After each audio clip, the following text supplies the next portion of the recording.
اس surrender deal میں کیا ہوگا؟ پہلی بات تو یہ کہ ایران کو ہمیشہ یہ اکیوز کیا گیا ہے کہ آپ اپنی پراکسیز پورے مڈل ایسٹ کے اندر بند کریں، اس پہ کوئی بات نہیں ہوگی جی، بلکہ ابھی ایم او یو کا یہ حصہ ہوگا کہ جتنے بھی جنگی محاذ ہیں لبنان سمیت سب پہ جنگ بندی ہوگی، اور اصلی والی ہوگی وہ جو 2 نمبر اسرائیل جنگ سیز فائر ہے لیکن ہزاروں لوگوں کو شہید کیا جا رہا ہے لبنان میں، وہ نہیں ہوگا۔ یہ بہت بڑی کامیابی ہے۔ اور دوسری بات یہ کہ آپ جب ہمارے مذاکرات ہوں گے تو جو 1979 کے بعد جو ہمارے ایسٹس کو فروز کیا which runs into tens of billions of US dollar، آپ اس کو ریلیز کریں گے، مے بی پارشلی، لیکن وہ آپ ریلیز کریں گے۔ صحیح، ٹھیک ہے۔ اور اسی دوران آپ اکنامک سینکشنز جو ڈائریکٹ انڈائریکٹ پرائمری سیکنڈری ہیں اس کا ایک پروسیس سٹارٹ کریں گے کہ آپ اس کو ختم کرنا شروع کریں، to begin with on oil export کے اوپر۔ اور اب جو سب سے بڑا مسئلہ ہے امریکہ کا اسرائیل کا، وہ نیوکلیر پروگرام کا کیا کریں گے؟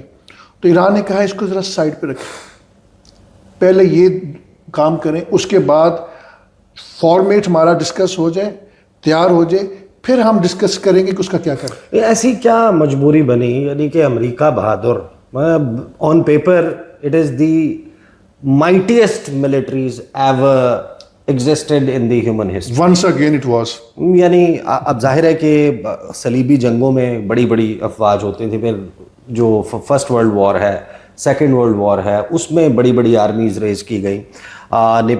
نیپولیونک وارز میں نیپولین بوناپارٹ کی جو خون آگ میں جس کو کہا جاتا ہے the grand army of Napoleon, وہ بہت بڑی، لیکن آج یہ کہتے ہیں کہ اپنی پاور کے اعتبار سے، انتہائی جدید ٹیکنالوجی کے اعتبار سے، خود کو دستیاب وسائل کے اعتبار سے، مین پاور کے اعتبار سے، اکوپمنٹ کے اعتبار سے، پیسے کے اعتبار سے امریکہ سے بڑی تو طاقتور فوج کوئی نہیں ہے۔ کیوں ہار گئے؟